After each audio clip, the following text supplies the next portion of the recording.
All aboard, hearties! Welcome to Hope Valley Central Station. Your transportation to Hope Valley with your conductors, Kerri and Morgan. Welcome back, hearties. Welcome back. Not even going to try to hold up my hands to say what episode we're on because I'm gonna get it wrong. I don't even think you did it in the last episode, did you? No. But I'm proud of you. I'm proud of you.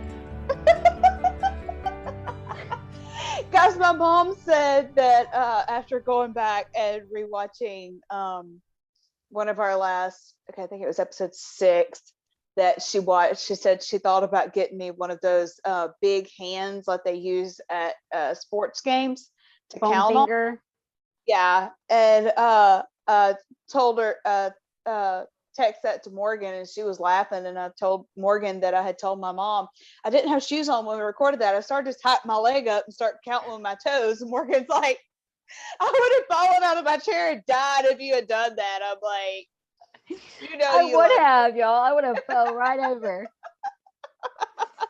Y'all better be glad I have like, some okay, filter. I would have been like, okay, I understand that we don't do editing and we just do everything just like, fun and loose, but that's a little much. Oh my word, guys. Thank y'all for being back with us after our last episode. Wow, that got deep. I mean, we seriously did not plan on doing that, but I am really glad we did. I am seriously really glad. I'm not mad at that episode. I mean, we could find fault in every one of our episodes, but like that's just, we're our own worst critics. So honestly, I'm proud of us no matter what, because what we said needed to be said. It did. And I'm just glad that you guys are still watching us after that. Yeah, for real. And if you're wondering who is on my shirt right here, I'm unashamedly repping the Andy Griffith Show here, because actually I think I mentioned that in our last podcast, and you've heard me mention it before. I'm kind of an Andy Griffith fan, so I am unashamedly repping Andy Griffith over here. But guys, we have a very unusual episode right now. This is something that I'm like I sent a screenshot of this to I think it was Ellie. I think it was Ellie that I Lydia. Sent it. No, I think I sent it to Ellie first. Like I sent it to several people, but I think I sent it to Ellie first. And she was like, okay, how are we just now learning this? Like I don't know why. I had never looked it up. I just never thought about it. But certain people have been complaining that Nathan acts like he is God's gift to the world. First of all, I don't see where you get that impression. But I just got curious. Like I don't, this was a very random thought that popped up, and I was like, I'm gonna look up, what does the name Nathan mean? And guys, I have a bunch of screenshots right here that I'm going to be reading off of. And the name Nathan literally means God's gift or gift of God. So to everyone who says Nathan acts like he's God's gift to the world, he is. Bingo! You got it right.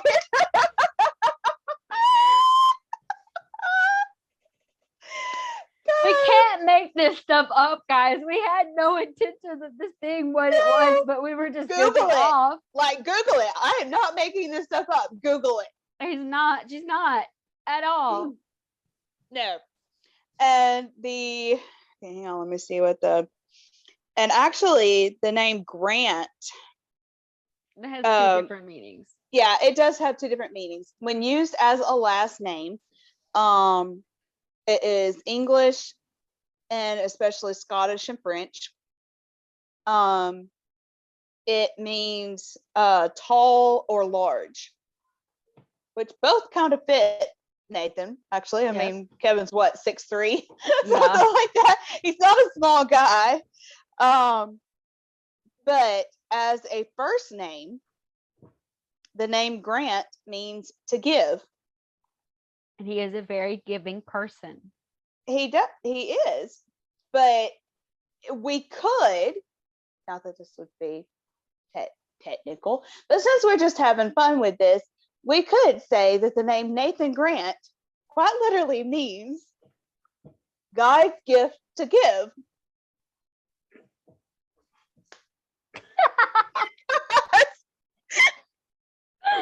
Oh my God. We cannot make this stuff up, y'all. We cannot. And shout out to Lydia, who sent me some of this stuff. Like I had looked up several of the names, and then she sent us several other names. So shout out to Lydia. Yeah, shout out to Lydia. We've mentioned her actually, a couple of times before in other episodes. Yeah. But yeah. She's one of our troublemakers on our lives that stays with us till 3 a.m. and gets us into some interesting conversations. Yes. And we love it. We love her. We do. We love her. She messaged us this week actually with a very interesting parallel to one of Jeanette Oak's books, which was not bad for Team Nathan. I just have to say it was pretty cool. I'll try to Morgan, try to remind me. I'll try to link that post in the show notes. Okay. But yeah. So this episode, and it might not be extremely long, and I'm sure we will get off on other stuff, and I'm sure we will rabbit trail, as Morgan said in our last one. I am the lead bunny over here. Okay, like I. Yup. No argument here.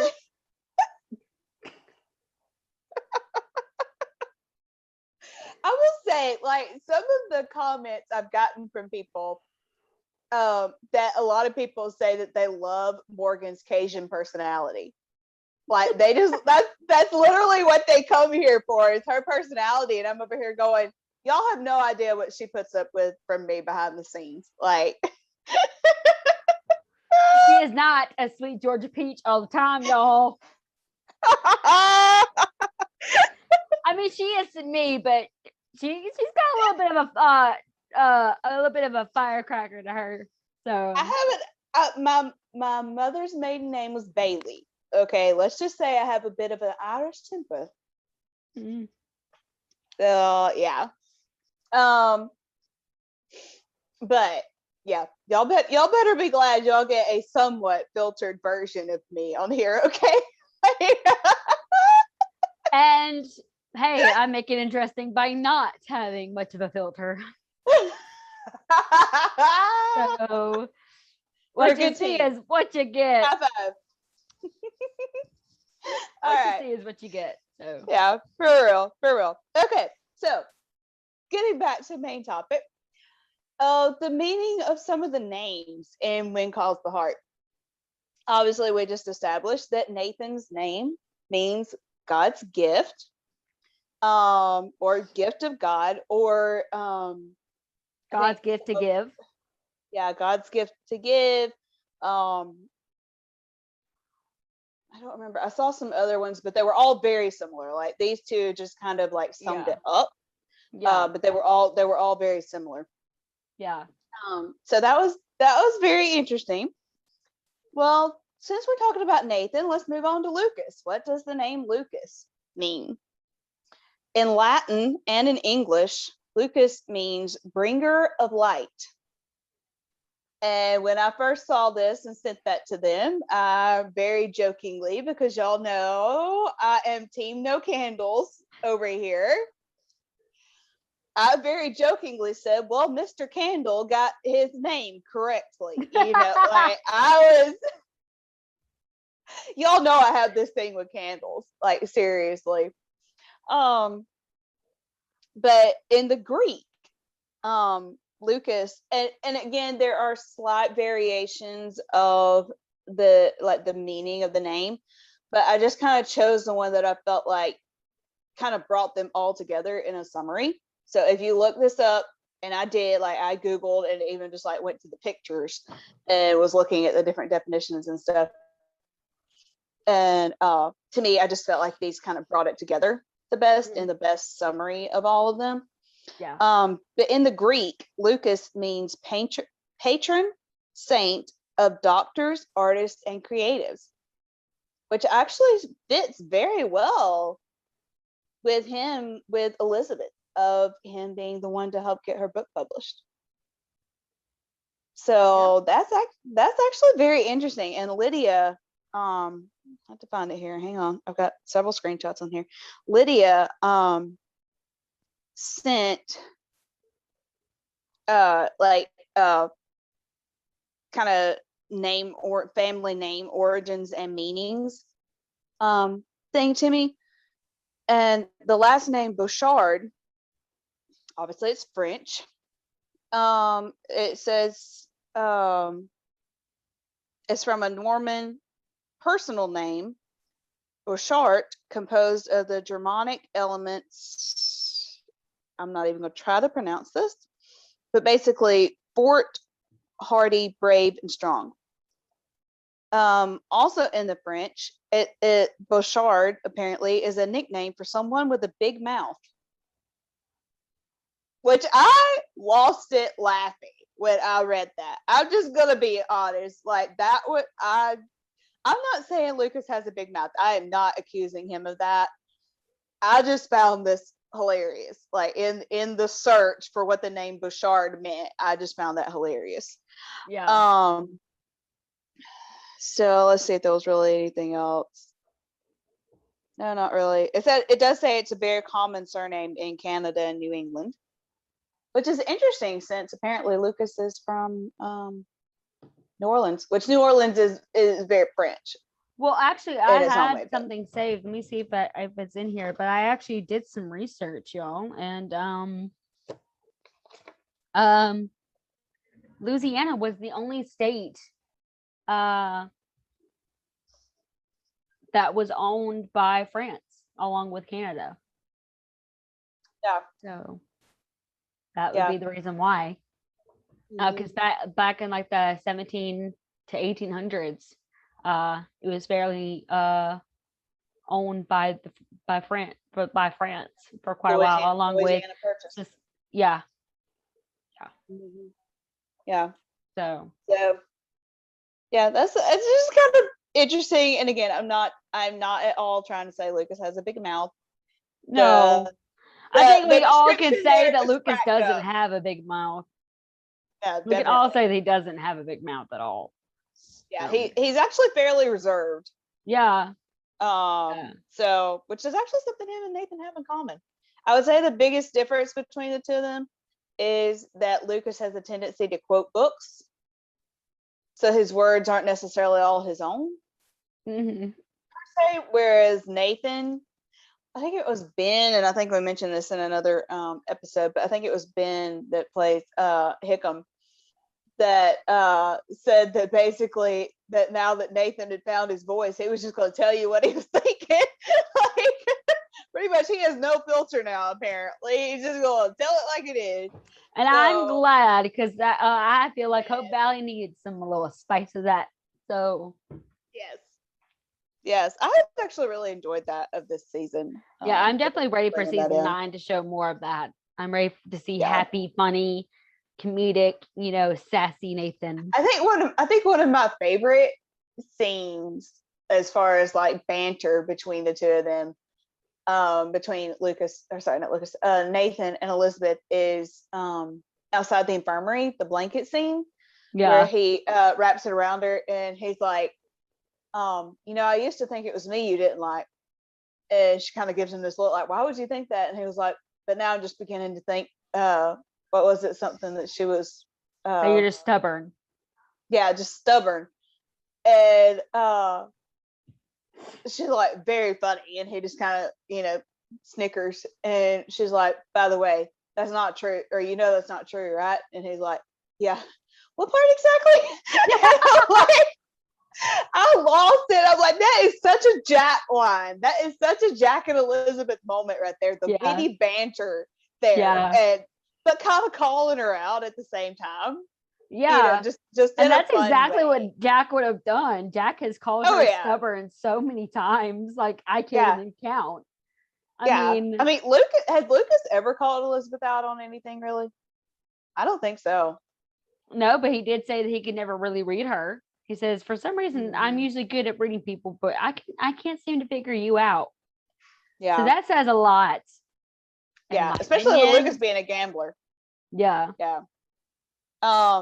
Anyway, so those are the so Nathan means gift of God or God's gift. Lucas means bringer of light and patron saint of doctors, artists, and creatives. So I actually feel like that suits them pretty well. Okay, so what does the name Elizabeth mean? It's Hebrew, it's a biblical name. And it means God's oath, dedicated, or consecrated to God.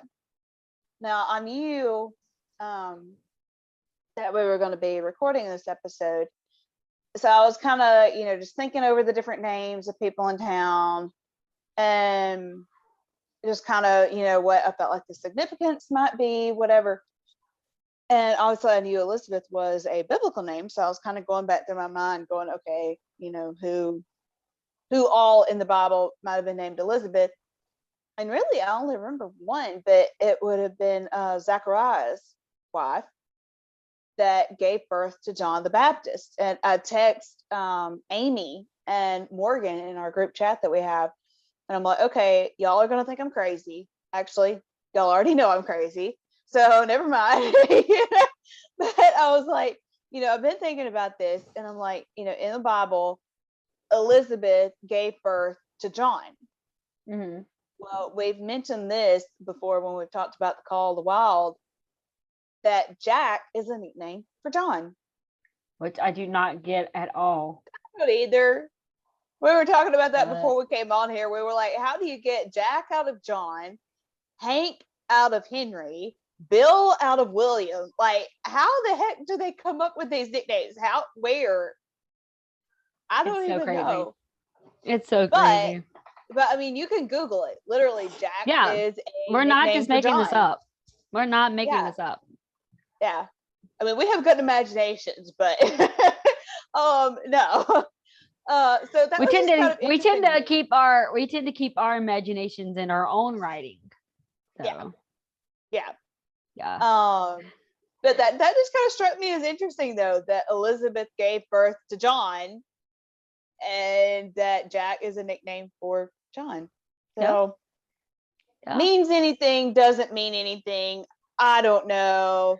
We give this to you to interpret how you want to. Yeah. Yeah, for real. I mean, that is seriously all we're doing. I'm just saying there's some interesting stuff here. Think what you want of it. Like, take what you want, ignore what you don't want.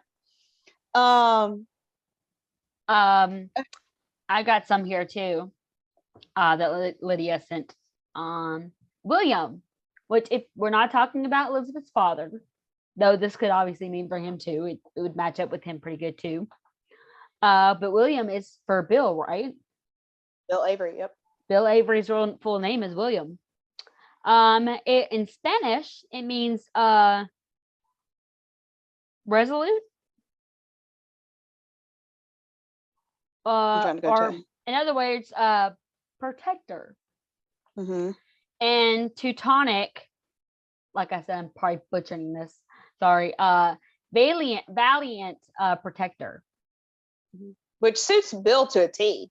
Which suits honestly both of them, because the whole reason why Jack was in Hope Valley was because William wanted his daughter to be protected. So it matches for both Bill Avery and William Thatcher. Yeah. And it says the name William is one of the most popular boy names of all time and is of Germanic origin. The name was first introduced to England by William the Conqueror. It is compound of two words, will, meaning will or desire, and helm, which means helmet or protection. I love that. Yeah, I do too. That's pretty cool. Rosemary. Rosemary in Latin means a flower. In English, it means a bitter rose or fragrant herb. Yeah.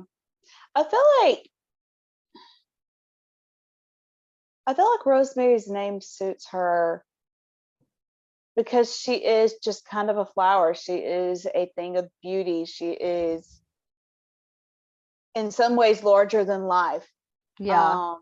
It is such a mixture of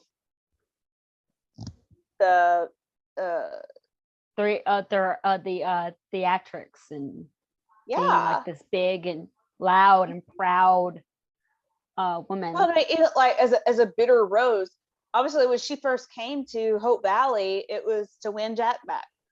Yeah, she kind of put a bitter taste in our mouth at first. Yeah. And then a fragrant herb, she has turned into one of the most beloved characters on this show. Oh yeah. So I feel like honestly, I feel like the person who has had probably the biggest character arc has to be Rosemary. Oh yeah. She definitely has had the biggest character development. Yeah. Definitely. So yeah, I feel like her name actually suits her as well. Yeah, I do. I do too. Clara. Clara in Latin means bright. The name Clara is of Latin origin and means bright. It is the feminine version of the Latin name Clarus, which also means bright.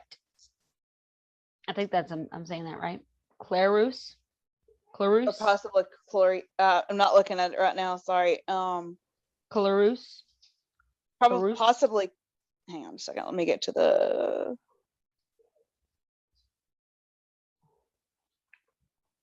Wrong direction.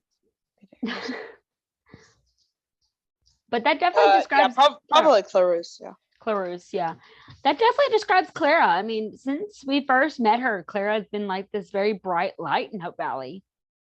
Her smile every time Eva Bourne smiles as Clara, she's got like a very bright personality. I think that definitely suits her. Yeah. One that I just realized I don't think is actually in the lineup that we had here, but I thought was interesting, was Leland. Yes. Which says it is the transferred use of an English surname derived from a place name. It comes from the Middle English components lay or lee, meaning fallow, and land, meaning land.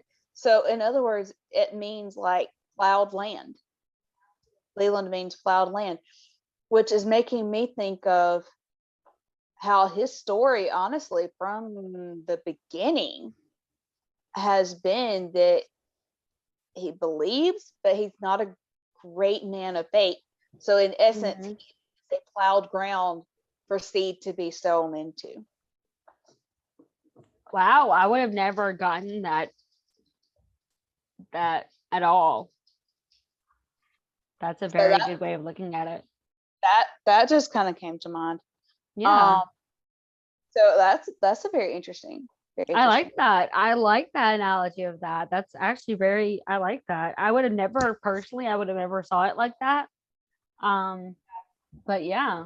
Well, I think kind of what made me think of that was from the movie Facing the Giants that the Kendricks brothers did, when the man gives the analogy of these farmers that both desperately needed rain, and they were praying for rain, but only one man went out and prepared his fields to receive it. And he said, which farmer trusted God to send the rain? Just kind of that plowed field, that ready field. That was kind of what I forgot about that. That analogy. Yeah, I forgot about that.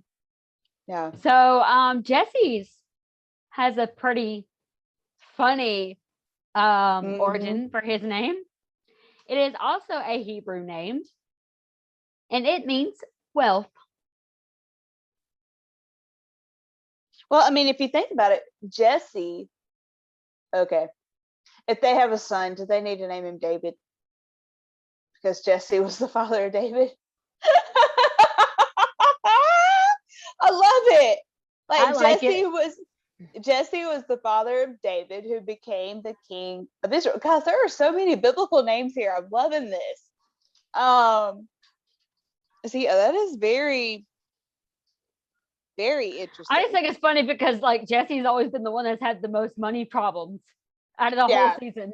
he's always had money problems. Who knows?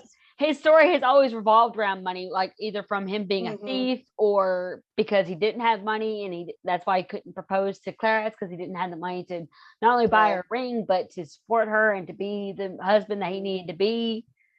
So and maybe that will also go into fruition that him and Clara will become rich from this investment.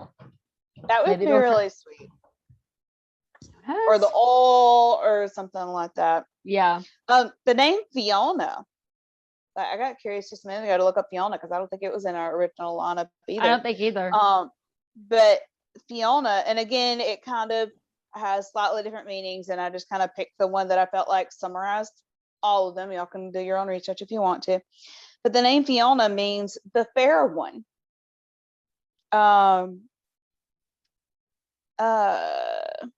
It says, origin, a female personal name, the feminine form of the old Irish Gaelic Fionn, or Finn, meaning quite literally fair, handsome, blessed, white, bright.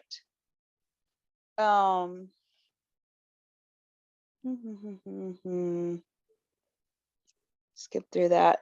Kind of the name Fiona could indicate talented, like personality traits, could indicate talented, humanitarian, energetic.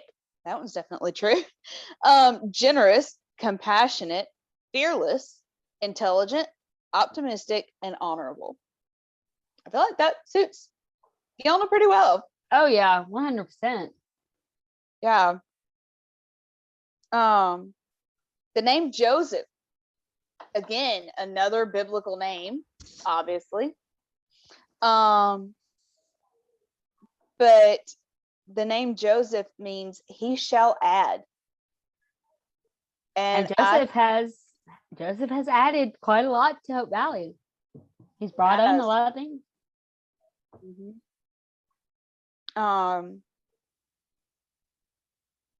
Yeah, it says Joseph is derived from the Latin form of Greek. I have no idea how to pronounce that. Wait, let me look. Guys, I am terrible at pronunciation. Okay, I'm sorry. I just am. Losif. Greek is Losif, from Hebrew name Yosef, meaning he will add, from the root Yosef. In the Old Testament Bible, Joseph was the 11th son of Jacob, the traditional ancestor of the people of Israel. Joseph was an esteemed advisor to the Pharaoh from 1894 to 1878 BCE. I think we can very safely say that Joseph is an esteemed advisor in Hope Valley at this point. And do y'all really think it is coincidence that Joseph is a carpenter? I mean, guys.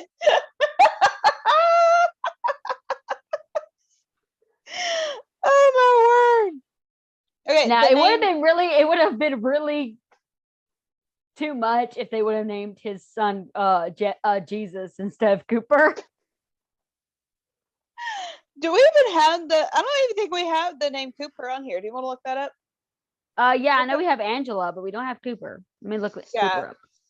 I'll do Minnie and Angela while you look that up. But the name Minnie means bitter or rebellion in Hebrew. In Latin, it means goddess of wisdom, power, thinker. Or in Teutonic, it means fierce protector. That last one, I feel like, is Minnie to a T, because she is a very fierce protector of her family, especially Angela. She is a very fierce protector. And she is very wise. She is a thinker. So I do feel like that one suits her pretty well. And then Angela, in the Greek, means heavenly messenger. And I do feel like that kind of suits her in a way, because in her own way, she's bringing a message to Hope Valley of not giving up in your life, of finding the beauty in life, even when things don't seem to be going perfectly. So did you find Cooper? I did. In Latin, it means cask, Cask. In Old English, it means barrel maker. That's for first name. Last name. Let's see what it says for last name.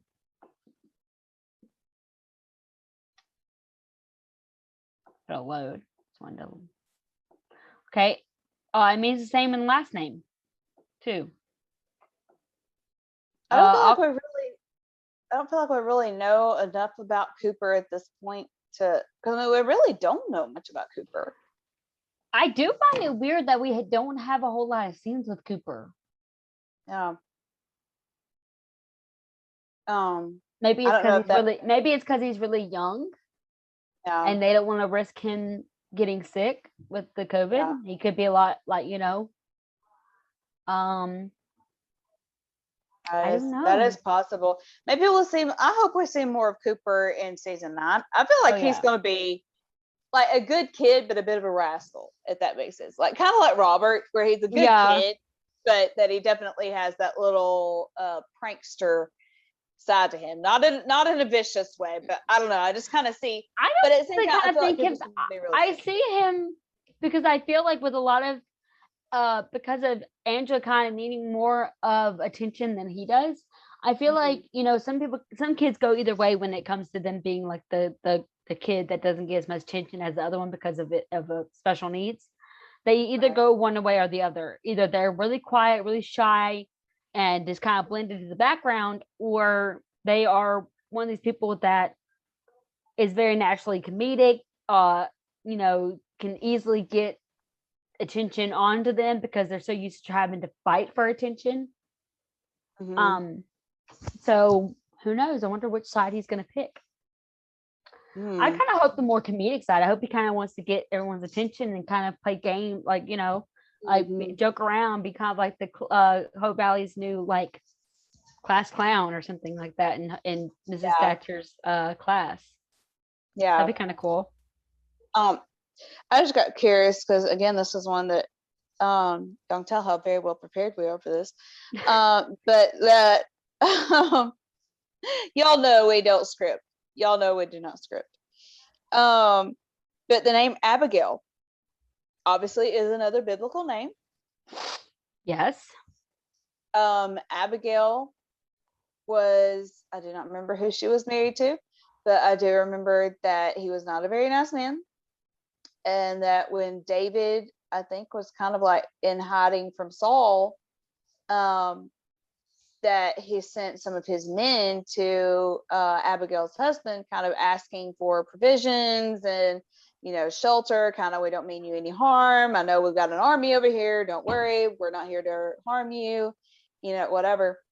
And her husband was not very nice to them, to the point that David actually was like, come on, we're going to go kill this guy.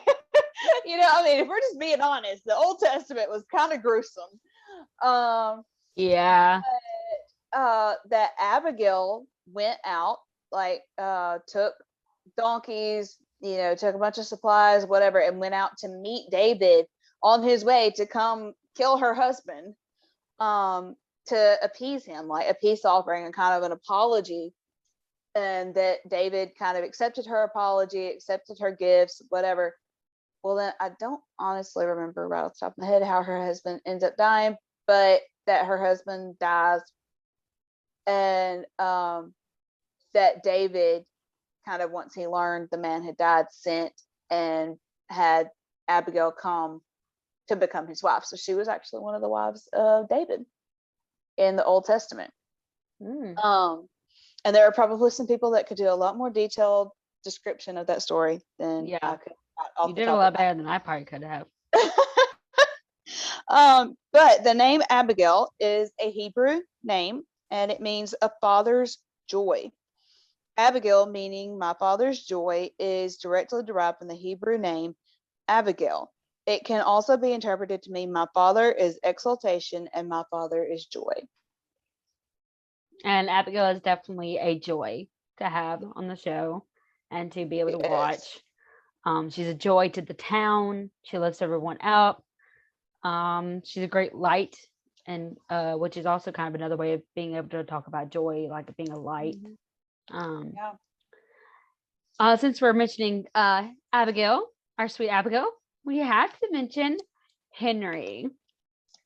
How sweet is it? I'm sorry, but how sweet is it that we have just found out that he has been in love with her for years? Like when I mentioned it to my mom, when I told her that was starting to come out this season, she went, I can't imagine Henry Gowan and Abigail together, like just kind of shaking her head, like I can't imagine this. And I'm like, I pictured it since season 1.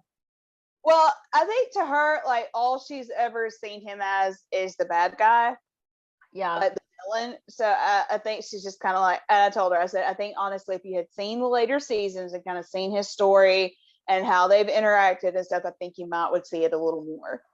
I mean, I saw it in season 1 because my mom love a good underdog or a really good redemption story, and we just saw it all over Henry, and we were like, who could actually help this man with his redemption? And we were like, Abigail. So we've been shipping Henry and Abigail together probably like literally since season 1. I really hope they give us that. I hope they do too, y'all. I hope they do so much. So Henry's name fits into a T also. It is German for house ruler. So I think we can all agree that definitely fits Gowan. Yeah, I mean he's always been a lead guy. He's always been like that leader type. He doesn't like to follow. He likes to lead. And he will gladly be alone than ever be a follower. He would rather be a lone wolf by himself than ever have to seclude to being someone's follower. He will always be a leader. So I think that's all the ones that we did or that we had lined up. Well, no, we have a few more. The name Jack, which we established earlier, is a nickname for John, but in Hebrew it means the supplanter or God's grace. It says the name Jack is of an English origin and means God is gracious. Derived from the name John, Jack became popular in the Middle Ages. Before landing on Jack, the name went from John to Johnkin to Jankin to Jackin. Very interesting. Okay. I have no idea how it went from John to Jackin, but so somebody had a good imagination, okay? Yeah. Yeah. Guys, I have this thing with weird names, okay? Or spelling a normal name in a weird way. Like, if y'all don't know how to spell my name, don't feel bad because nobody seems to know how to spell my name. I always say I got the cool spelling before cool spellings were cool. Because nobody ever knows how to spell my name. I tell people it's Kerri, like Terry, except with a K. And people apparently still don't know how to spell it. Like my own grandfather was spelling it with an E at the end of it, and I was 13, and I'm like, you're my grandfather. Like, you should know how to spell my name, sorry. But at this point, I'm kind of over the frustration of it, and I just kind of go, wow, that's the closest somebody's come to it when somebody gets really close. Yeah. But I have grown up with the pet peeve of nobody knowing how to spell my name. So people with like all the unique spellings and stuff like that, I just don't understand it. People call me Megan instead of Morgan most of the time. They mostly can spell my name right, but they call me Megan. So and either one, actually, I have both of those in my family because my brother is married to a Megan and her sister's name is Morgan. Yeah. So I have to be very specific when I'm talking to my mom as to which Morgan I'm speaking of. And if I had to say my name for like, I don't know if it's my accent or what, but sometimes some people think that my last name is Brooke instead of Book. Yeah. So Brooke. In fact, my best friend's dad always sometimes calls me Brooke, because of it. That is so cute. Just to be funny. Yeah. But So, to finish this up on Jack real quick, God is gracious. I think we can say of little Jack, that blessing in Elizabeth's life, and even Jack Senior, yeah, the blessing that he was in their lives. yeah, So I think that suits pretty well. yeah. Honestly. That's God's gift of grace to Elizabeth through her grieving, is having her son. Yeah. Yeah, I like And that. I think the one other name that I had on the list here, and then there is one other one, but that one's not on the list. That one's just in my head. That one's on my mental list, is Allie. And I looked up both Allie and Allison, but they both basically mean the same thing. Allie means noble, truth, or healer, and Allison means noble, truth, or of noble birth. I think we can say Allie is a very noble character. We discussed a lot of this. Now, sometimes I'm sorry, I forget sometimes whether a conversation was on a Zoom call, like how we record our podcast, or if it was on a live, or if it was on one of the FaceTime conversations that me and Morgan have. But I think it was on our last podcast that I was talking about that she's kind of a mama bear to Nathan, that she does not like that Elizabeth is kind of in between the two guys. Now obviously she's a kid. Like, we see her leaving her post at the switchboard, to hang out with the boys. Sorry, she's reached that age. Don't act like y'all never went through it. Just saying, don't act like you were never a 13-year-old. But I would say that Allie is very noble and that she is very truthful. Mm-hmm. Like, we see that with her with Nathan, that she tells him how she's feeling, and a lot of that is thanks to Elizabeth, of getting her to come out of her shell and be willing to talk to Nathan in that way. But that she's willing to tell Nathan, that she was willing to make up that list of reasons that she should be allowed to meet her grandfather. Mm-hmm. And the fact that she was willing to give her grandfather another chance, and wanted Nathan to, that showing the noble side of her. So I feel like that name actually suits her as well. And I think that's still a compliment to Nathan, though, too, because I mean, obviously she learned her way of viewing people and giving people second chances from him. And I think that's so crazy, how that's so wonderful, how, because all of us go through our moments where things are just there's too much hurt there, there's too much pain for us to think clearly and see clearly a lot of ways, and you kind of need that outside person who doesn't have that hurt, who doesn't have that pain, be able to come in and kind of be like, look, I understand your pain, I understand that you're hurt, and I understand they hurt you, but just like you have taught me, everyone deserves a second chance. Yeah. And I love how she's like, but the difference is that I have you to be there to protect me. And I thought that was so sweet, because it's so true. Yes, I mean, Nathan was the man of the house. No one was there protecting Nathan. Nathan was doing the protecting, despite being the youngest, despite having Colleen be his older sister by 2 years, and having his mother. He felt that responsibility of being the man of the house, and that essentially helped him obviously a lot with being with becoming a Mountie, and also becoming Allie's father.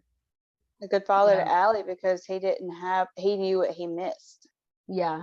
He knew what he knew needed. how essential having a father, how essential that hurt is, to have a father just leave you, and also that you have the essential of knowing just how much a child needs a father in their life.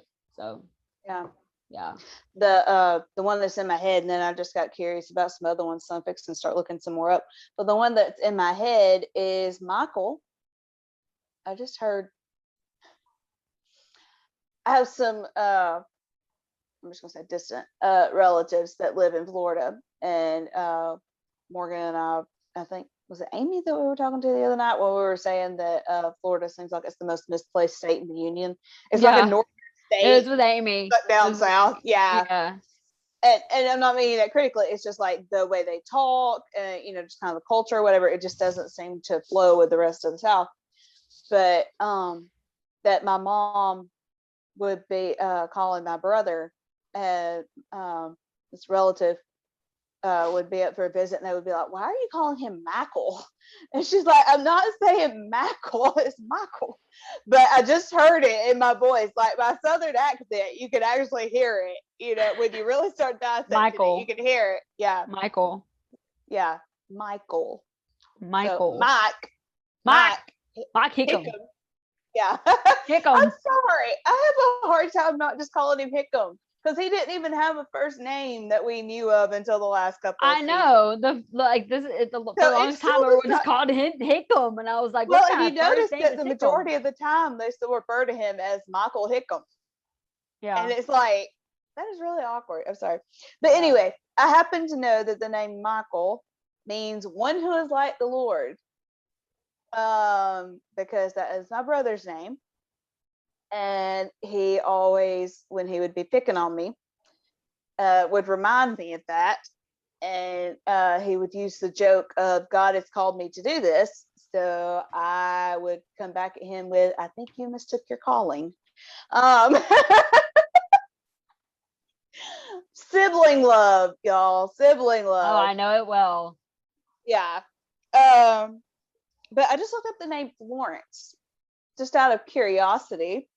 And again, there are slight variations of this. So I'm just kind of picking the one that to me kind of summarizes it, but means to flower or blossom, which I think is beautiful, because we have seen Florence's character blossom into what she is now, into the love that she has. And now. She is not an ugly duckling. She is a beautiful swan. Mm-hmm. And just like a flower transitions, so does Florence. What was it? I'm sorry, I'm drawing a complete blank right now. What was Ned's real name? Edmund. Edmund, thank you. Edmund. Did you know his name was Edmund? Lee. Behave. That's like the favorite line now. I don't know why, but it has just become the favorite line now. Gotta love them. That one, and I still love go stuff your trout. Yeah. Rosemary's had some of the best lines this season. We're just gonna give her that. And then save it. Mm-hmm. So Edmund means wealthy or rich protector. That is really sweet. All right, let's look up Ned and just see what it says. The difference. Mm-hmm. Ned is actually apparently a diminutive form of Edward, not Edmund. But Ned can mean prosperous guardian, blessed guard, or wealth protector. I feel like that's a good good name for Ned. Mm-hmm. Yeah, I can see where he's a guardian and where he's a protector. Mm-hmm. All right, let's see what Molly means.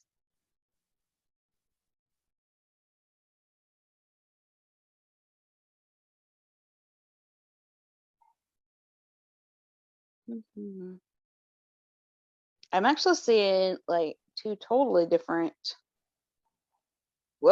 several totally different definitions of this name.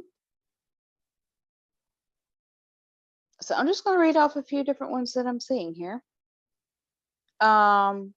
Molly, it says that this name most probably derives from many medieval forms of the name Mary, meaning bitterness or long for child. I do not see that one suiting her. This particular one says beloved and shining. Molly definitely shines. Yes, and she is definitely beloved. Yes. Another one says ecstasy. and another one says of the sea. So I'm gonna go with beloved and yeah. for Molly. Yeah. So yeah. I mean, do you have any other particular names that you can think of that Nope. we need to look at? Carson, Faith.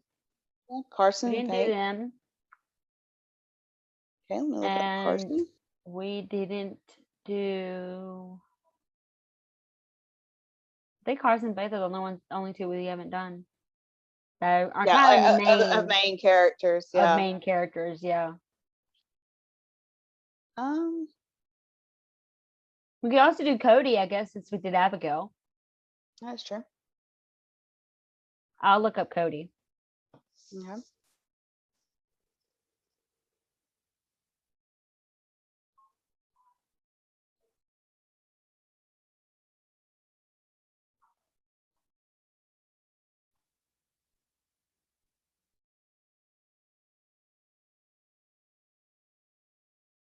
Okay. Carson, as a girl's name, means anointed one. And as a boy name means son of marsh dwellers. Okay. I'm going to go with anointed one. I know that's the girl's definition. But, I mean, that's like for me, like my name is spelled Kerri, which actually I think means something along the lines of like a dark-haired beauty or something like that. Like, I don't even remember what it means right now, but it's almost like it has like almost a dark side, like another definition that has almost like a dark side to it or whatever. But my mom and I have always felt like the definition of the spelling Carrie, which means song of joy. And we've always felt like that one really more suited my personality. A lot more than that. But that is very interesting. Did you find Cody? Yes, Cody. Now there's different variations, but I think this one suits Cody best, and it's the Welsh origin, meaning pure. Aw, I love that. The other ones is Old English, meaning round, and then French is a short form of cadence.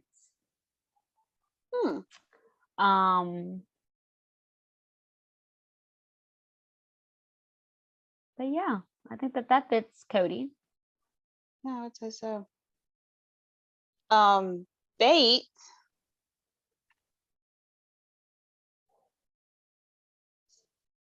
I'm seeing to mean as complete trust or devotion, or faithful, trust, confidence, and belief. So I would say faith a lot, just kind of and right now we're having to see her exercise just some trust in, following her calling, and, whether or not hers and Carson's relationship is going to work out. I just have to say, at this point, I don't even know what I think when it comes to whether or not Team Infirmary is staying together. Like, my brain is full. And like 2 weeks ago, I could have given you an answer. Today, I'm just sitting here like, I don't know. I just feel like their love story has fallen flat. That's just me. And I feel like something has to happen if they're going to stay together. I feel like something has to happen that's going to draw them close together again. Oh, I agree. But, so this doesn't really have anything related to the names, but I've been itching to say this because we didn't really get to talk about this. We didn't really talk about the promo that much with our last. We talked about it a little bit, but not really a whole lot. But if you guys know, Nathan comes to Elizabeth's house and he's got the full surge on. Someone put it on Twitter and said, #Hardee's, is this the first time the surge has been in her house since Jack? Oh my word. It is. Because he hasn't had his surge on when going inside her house. He's only been in his civilian clothes. And he's only been in her house at night. Yeah. This will be the first time during the day. Any other times that he's been, daylight. he has been to her house in the surge, but not inside the house in his surge. Right. Yeah. Oh my word. Well, and was it Delina? I think it was Delina that pointed out, and I had shared this on my Insta story. But like, we were on our live Sunday night after the episodes. I'm gonna miss, honestly, that every Sunday night after the episode live, because those get crazy. And I'm sure we'll still go live some. And WCTH _2021 just put out her analysis over the final scene of episode 10. Oh yeah, I can't get. And what she and if you don't know, our last podcast episode, we talked about the fact that she analyzes the body language, the facial expressions, and little things. I swear she needs to go to work for the FBI. Like, she is insanely good. Yeah, like insanely good at this. Yeah. So yeah, we're definitely looking at that video when we get off of here, and we might even link it below. We'll see. But it. What were we talking about? The red surge inside her house. Thank you. But we were on our live Sunday night. That's rewind. We were on our live Sunday night. That, guys, y'all know we don't edit this. We really don't. For crying out loud, all of my animals, last episode we just filmed, all of my animals were trying to get up in it. And I was like, what the crap? Like, come on. But last Sunday night on our live, we were on our live, and our friend Nicole was on our live with us. So her and Morgan were talking back and forth. Well, I was on my phone just kind of looking at different things people were posting after the episode, and I was like, oh no, like, oh wow, oh, I just started, and Morgan's like, what, like freaking out, and I was like, there's something going on if Kerri's over here making those kind of like noises. Yeah. Because I don't really freak out over stuff. No, if Kerri's freaking out over something, it's a big deal. Big deal. Yeah, I feel like I'm the voice of reason on these things a lot of the time. But so I flipped the camera around and was showing my phone, and I'm like, we knew from the preview that Nathan was handing her the bouquet and of flowers, and he's like, Miss Florence's wedding bouquet. Apparently she thought you were going to be the next one to get married. And so he's handing it to her, but I didn't really, I saw it, but I didn't notice it until somebody posted the screenshots. He is in her house, people. Again. Giving her this bouquet. And guys, this is the first time we've actually gotten to see Nathan give Elizabeth flowers, because the last time he brought her flowers, we didn't get to see her actually open. He knocked on the door and that was it. We got to see her. I would have loved to have seen her reaction. Like, literally, she just closed the door on Lucas and is standing there with these flowers in her hand, like, oh help, this just got real. So then to open the door and Nathan's standing there, I can see her kind of like looking back at Rosemary, and Rosemary's just like, oh dear. Hi. I love it. New? I love it. I can hear Rosemary saying, oh dear. Yeah. Good luck with that. Yeah. I'll be up here with little Jack while you collect your feelings. Yeah. Just let me know when you're ready to talk. Cookie.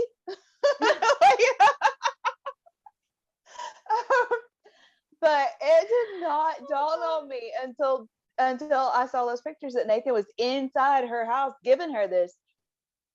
And I honestly thought that they were in the library at first because they have similar colors. Yeah. But I think it was Delina pointed out that if you were going to spurn a man with flowers, if you were going to spurn a man bringing flowers, you would do it before he came in the house. Exactly. So guys, she literally just let Red Surge in her house for the first time in 3 years. Woo! The third time, that's big. I mean, that's seriously big. That is big. I wonder what Jack's reaction, if we're even gonna get Jack's reaction to having someone who looks like his daddy inside his house. I mean, he's seen Nathan in his Red Surge, but like inside his house. Never in his house, though. Yeah. There is a difference there. I don't want Team Lucas over here in the comments saying that's stupid. It's not stupid. It's a big deal. It is. It really is. But she's not only letting Nathan in her house again, she is letting him in his Red Surge, which again is kind of a big deal. I'm not trying to make too big of a deal out of it, but it is a big deal. Because it's her light house, out. Her home is where the heart is. Her house symbolizes her heart. I don't care what y'all saying. It does. And Morgan's gonna start flipping out. And then she lets him in the door with flowers. Like, I am dying to know what the conversation is at the door that makes her let him in with flowers in his hands. Guys. Like, for real. Oh my word. I am so ready for this episode. Oh yeah, same. It is gonna be so sad when the season is over. I don't know what we're gonna do with our lives after. Oh, I know. We're gonna go all the way back to season 6 and relive it all again. Yeah. I know this isn't really part of the name thing, but we're kind of off the name thing. Someone said this. I love this quote from Kevin McGarry from TV Insider Magazine so much. It's one of my favorite relationships to play, McGarry says. A man trying to raise a little girl to be a woman, and a little girl teaching him what it means to be a man. And this little... Yeah. Just, I can't. Yeah, it's not wanting to get up. But yeah, it's a precious. It's kind of hard because I'm having to hold it because it's a story. And you have to hold on to it for it to pause. Yeah. So do we want to head into the heart to heart with the Hardys real quick? We still have a few questions from this week, or a few comments from this week. Okay. My phone just died, so that's fine. At Broken to Be Beautiful said, watch the scene when Elizabeth taps Nathan on the shoulder. Listen to what Nathan says to Bill right before. Oh, yeah, we forgot to put this in the last one. This is a big, no, I left it out on purpose. Oh, okay. Just because I kind of split up the amount, because our last one lasted for quite a while, as y'all know. So I kind of split it up, knowing we were going to record another episode this week and just pick some more up. So there is some difference of opinion as to what Nathan is saying in this scene, and it is hard to hear what he is saying. I can hear it both ways. Like, I can kind of see where it sounds like this, and I can kind of see where it sounds like that. Some people I can too. I can hear both. I can hear both. Yeah. Some people are saying that he is saying, I want to be married. I've been in this town for 3 years. And then Elizabeth taps him on the shoulder when Nathan is talking to Bill in the final scene of episode 10. And then other people are saying, no, he's saying something about basically that it's about time that Florence and Ned got married, that they've been in this town for years.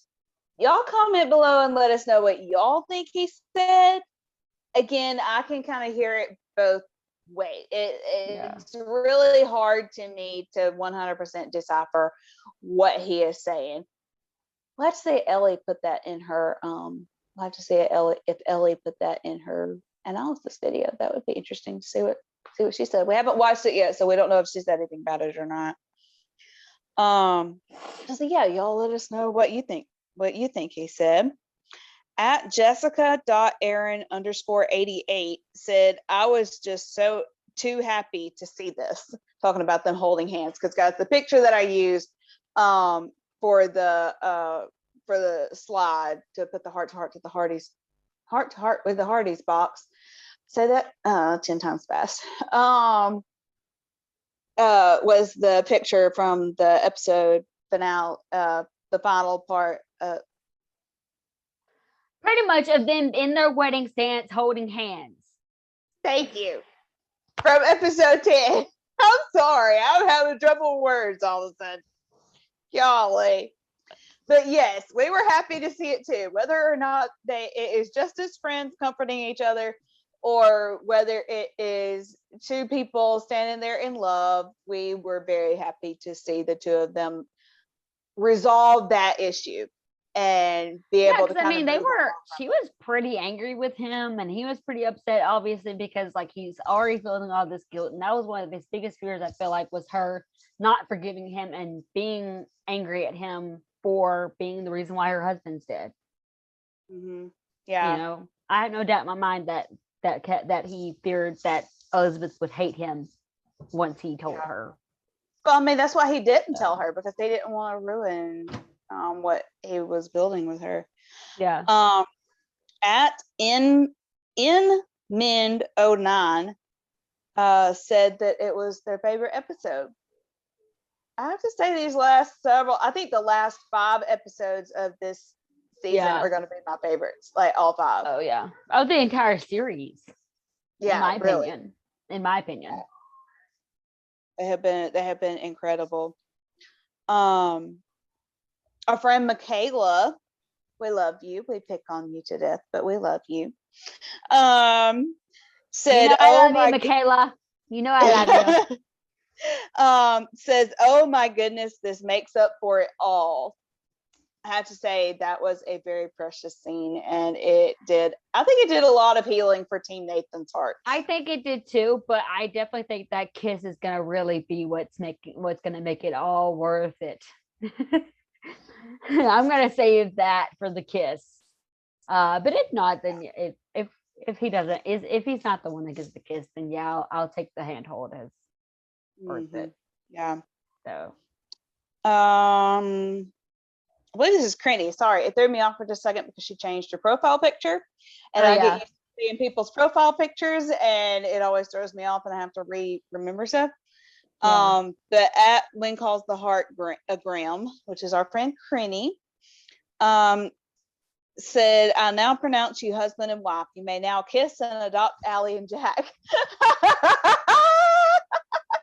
Not this season. That's what. How many? I mean, we said this last episode. I think they had been in like 3 or 4 wedding stances at this point. Yeah. I declare that if Hallmark does not choose Nathan, they went 180 degrees from everything they have shown up to this point. I mean, we even get technically another wedding type thing, because Nathan gives Elizabeth Florence's bouquet. Mm-hmm. Her wedding bouquet, and literally tells her, I guess here's Florence's bridal bouquet. I guess she thought you'd be the next woman to get married. Mm-hmm. Yeah, which is why didn't Florence do it herself? Why was it Nathan that had to bring her the whole stinking town knows who she's supposed to be with?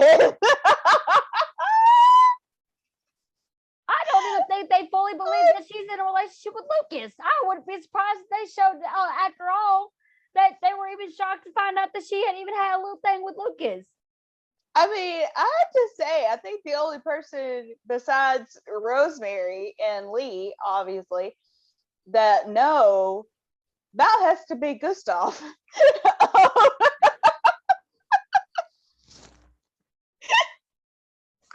Wouldn't that be a funny scene? Rich. Wouldn't have to explain it to me. But wouldn't that be an interesting conversation for him to have with Lucas? Well, and somebody pointed out, because y'all know that a lot of people want Fiona with Lucas.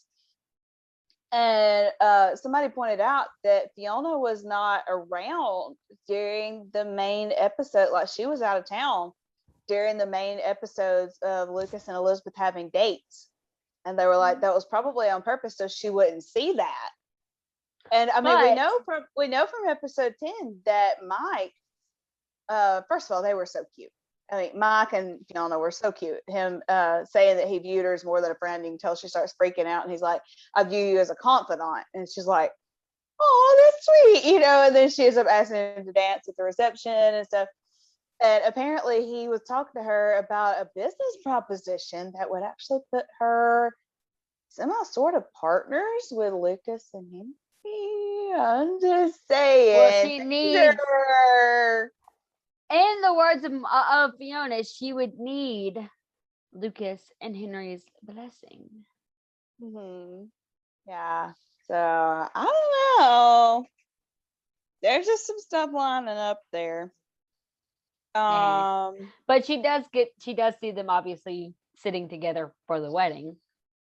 Even though, I mean, I think she knows they're she obviously knows they're together because of the hand-holding game at the bachelor party. Oh yeah, she does look at Lucas. So she obviously knows they're together, but who knows? At Diddy.Hardiman says, we're sorry if we butcher your names. We're really not good at names, if you haven't noticed. Says Lucas definitely is the guy in the middle, which is funny.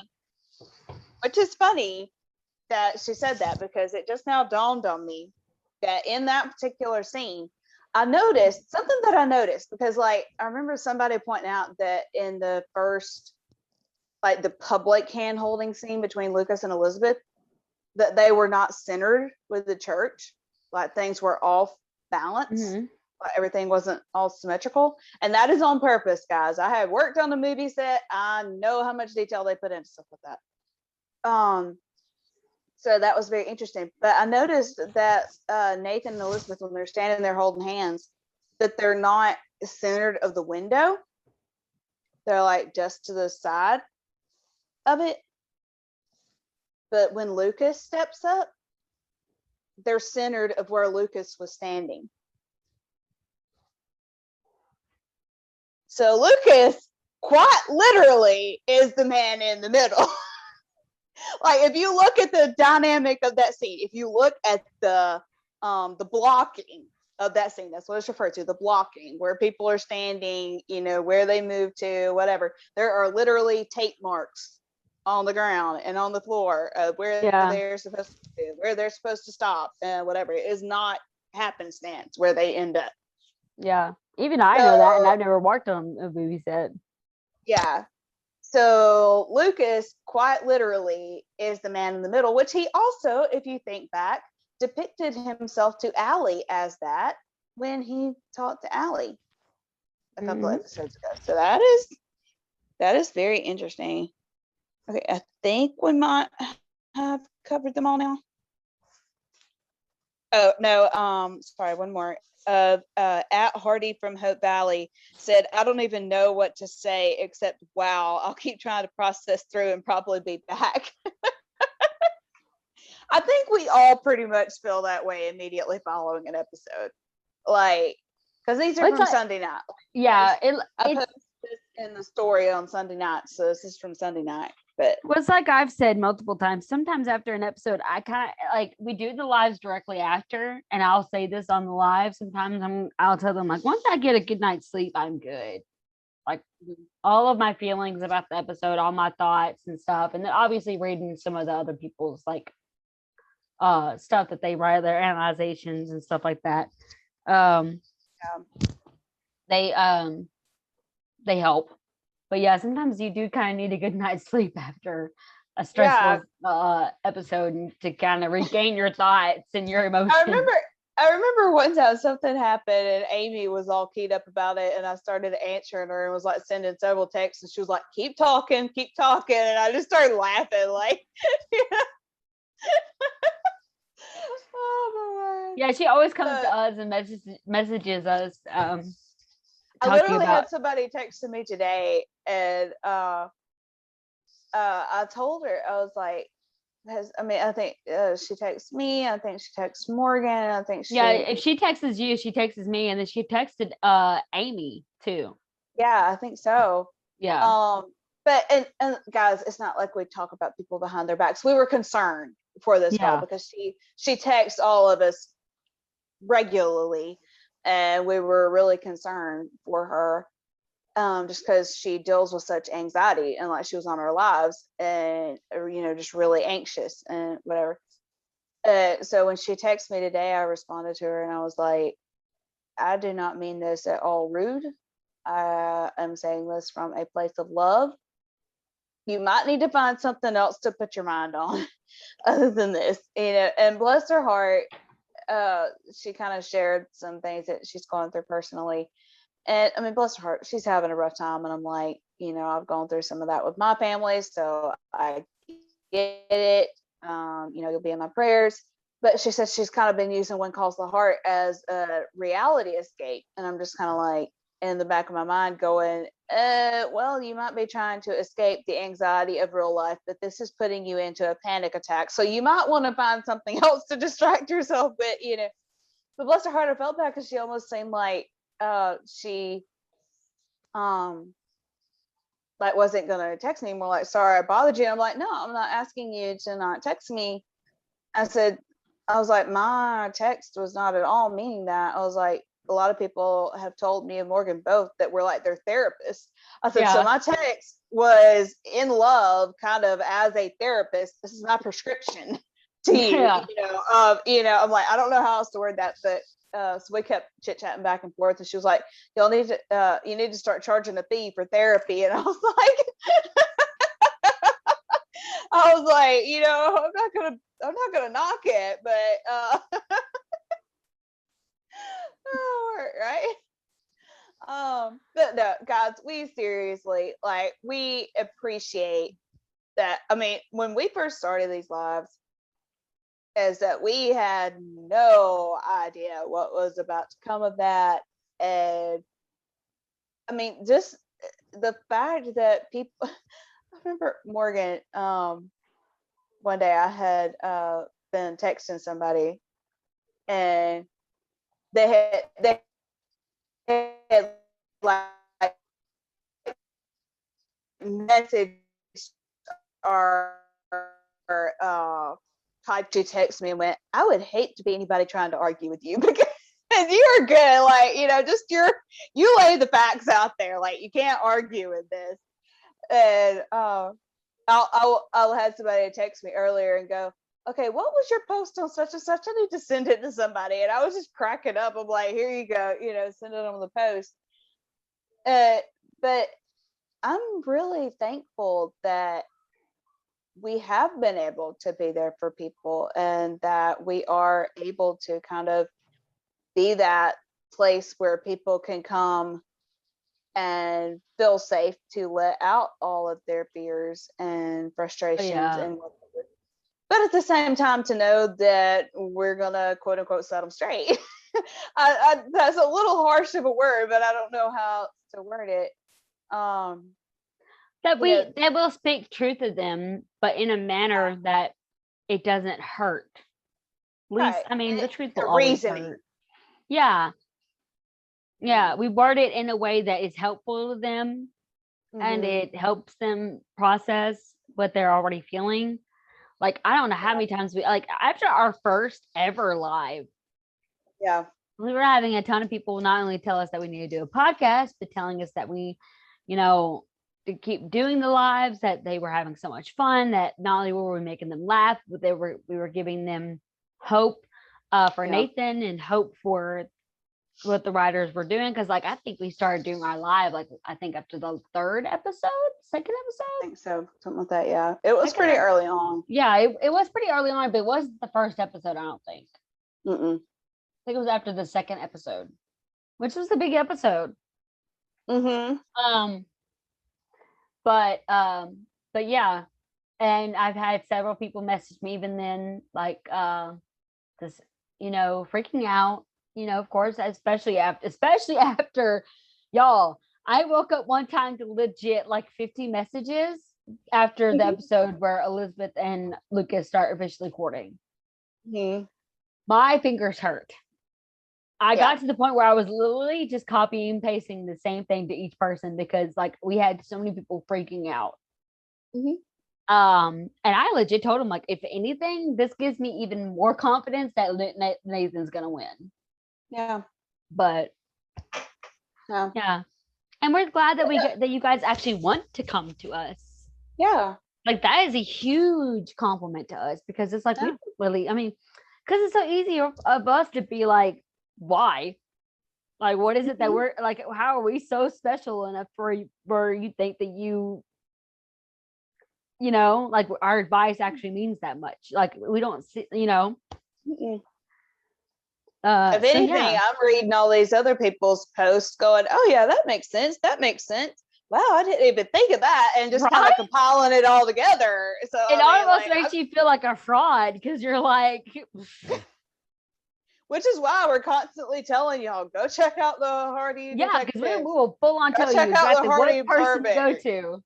Yeah. Yeah. So it's like, I know my grandmother today was laughing because I'm actually not a very detail oriented person. I just am not. Well, it just kind of depends on what it is, but just kind of as an overall general rule, I'm not a detail oriented person. So she was laughing that I noticed so many things. Like I noticed all these little teeny tiny details in When Calls the Heart. And I was like, well, in all fairness, I'm like, I'm not always the one that notices these things first. I'm like, I follow some really good Instagram accounts that give me some good information. And then I said, there are certain things that I do notice, but that, you know, a lot of what I learn as far as the details, I learn from other people that kind of take what I already, like, as far as like the Hardy Observer doing all these numbers, not the Hardy Observer, the Hardy Detective, doing all the numbers breakdown, where I basically already knew this. I just kind of had a gut feeling just from watching it, but I didn't necessarily have the exactness of it, whereas she is legit going through and, you know, this many scenes this many scenes this, you know, whatever. So just taking it to a deeper level than I would have before. If you look at mine or Morgan's Insta stories on any given day, there are going to be posts from the Hardy Detective, the Hardy Observer, Period Drama Fangirl, Ellie at WCTH _2021, like Lydia. Legit anything that has any kind of like concrete evidence in favor of Nathan pretty much is in our story. Or Lucas, honestly. Yeah, there's we've actually a number of times we shared stuff about Lucas too. Yeah. So yeah, pretty much. Especially recently, they've become a lot recent for Lucas. I think because he's starting to finally get some more stuff out there. You know, these last couple episodes. Yeah. But guys, this episode was a little different. This was just something that I randomly, out of curiosity, looked up one day of what does the name Nathan mean, and we ended up with a podcast episode out of it because Team Lucas is right. Nathan is God's gift to the world. I'm not going to stop laughing about that, y'all. I just am not. It's too perfect. But when we say it, we're not meaning it in a way that's a harsh insult. Right. To us, I feel like that's a compliment. Oh yeah, for sure. But whatever floats your boat. Whatever floats your boat. Well, and it's interesting to me that so many of these names are biblical. And just kind of looking at what the names mean, I don't feel like they are a randomly chosen name. Personally, I don't feel like they are. Now, obviously, the name Elizabeth came from the original When Calls the Heart books by Jeanette. Well, same with Jack. I feel like too. They just changed the last name, right? Well, the original books were Elizabeth and Wynne Delaney. Oh yeah. So Jack wasn't even in the picture. I believe that Jeanette Oak went to her publisher after the show started, and she and her daughter, like, she told them, I want to write these books. And I believe that she and her daughter I think her name's Laurel Oak Logan, if I'm not mistaken, have been writing books to like go along with When Calls the Heart and When Hope Calls and such as that. But yeah, the original books were about Elizabeth and Wynne Delaney, which goes back to the pilot movie, which when we finally go back, like after season 8 ends, we're going to go back and recap season 6, 7, and 8 and kind of recap the triangle. And then we're going to go all the way back to like the pilot movie, season 1, season 2, season 3, 4 and 5. Obviously, we're not going to leave those out. But anyway. Well, I guess Sunshine's going to join us now too. Hi, Sunshine. Oh, word. But guys, we love y'all so much. We hope y'all know, again, I know I said this in our last podcast, but we hope y'all know that anything we say truly just comes from a place of love, but we're going to be straightforward. We are not going to sugarcoat it. We will try to be as polite as possible while still telling the straightforward truth. But anything that we say truly does come from a place of love, because we don't want anyone to be heartbroken at the end of this season. We don't want people tearing each other down. We should be uplifting each other, not tearing each other down. So that even with our quote unquote stern correction, it all comes truly from a place of love. And we hope you'll know that. Thanks for sticking around for this very random thing. If y'all come up with any other names, that if you start doing your own research and find some really cool stuff, comment below and let us know what you found or what you think about the names, the meaning of the names. I feel like they all fit pretty well, honestly. I do too.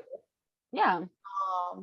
So I don't know. This was just kind of a neat little find along the way. And yeah, we just wanted to give you guys, because I feel like the last episode, and I'm a lot of the teens have been really going at each other's throats after this episode, and so we just wanted to add in a little bit of a fun, random podcast. A little bit of levity. You guys, yeah.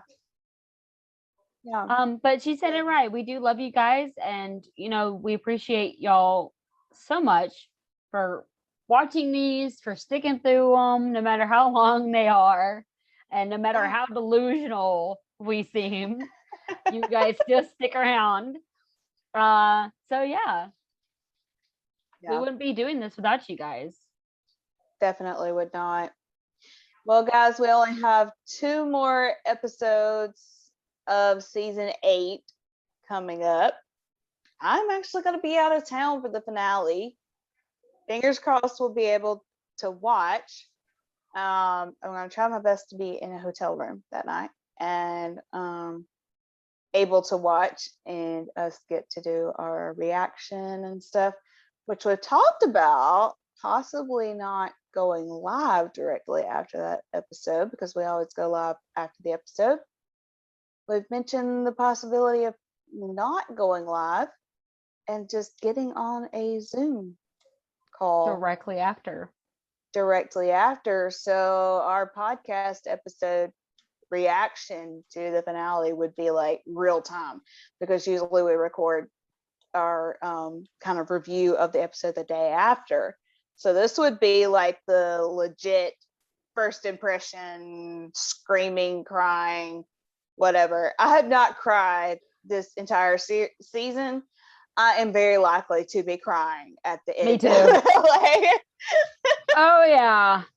But we'll see how that plays out. But those are just some ideas. But for the finale, if we do what we're fixing to do with doing, instead of a live, doing the Zoom call, we want you guys that whenever you're watching our Lily, get out of the that you guys, because we will come on Zoom and we're all gonna have like our little drinks, our little snacks, and we're gonna have party hats and we're gonna have champagne or whatever. So we want you guys to go out, buy some party stuff for yourself, bake yourself some cookies, bake yourself a cake, hang streamers, get a party hat, get one of those little blow whistles, whatever you want to do. we're all going to be doing it too. And watch our podcast episodes for the finale and just have fun with us. Because win or lose, there's a way we could do a live and record at the same time. I know, right? That would be really That would be really cool. I don't know. We'll have to look into it and see how we can pull it off. But yeah, we're planning on trying to bring, I know Nicole said she wanted to be a part of it. We're trying to get Amy to be a part of it as well, where it wouldn't even just be us, where it would literally be like at least 4 of us. It would be a party, and we would literally be talking all over each other and just being stupid and silly, and just, so you guys can get a real look as to how we are in our lives. Hey guys, this is happening. I don't care if Lucas wins or Nathan wins. Yes, exactly. We're just gonna be celebrating the heck out of the fact that this triangle's over.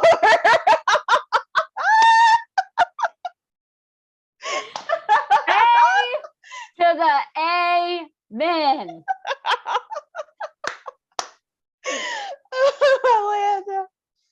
So I could not have said it any better than my. If you have any really suggestions for us on how to do that, or something you would like to see, or whatever, you can definitely drop those suggestions. Not guaranteeing they will be used, but we are definitely open to those suggestions. But yeah, we love y'all. Thanks for sticking around. As always, let us know if there's something specific you would like to see. Remember to like and subscribe. Guys, we have like over 100 subscribers on YouTube now. Y'all are awesome. We love y'all so much. Remember, safe space in the comments. Be nice to one another. Show love. We don't care if you're Team Lucas, Team Nathan. Just spread love, guys. So we love you guys. We love you. Love you too, Morgan. Love you, Kerri. All right. Bye, y'all. Bye. Peace out.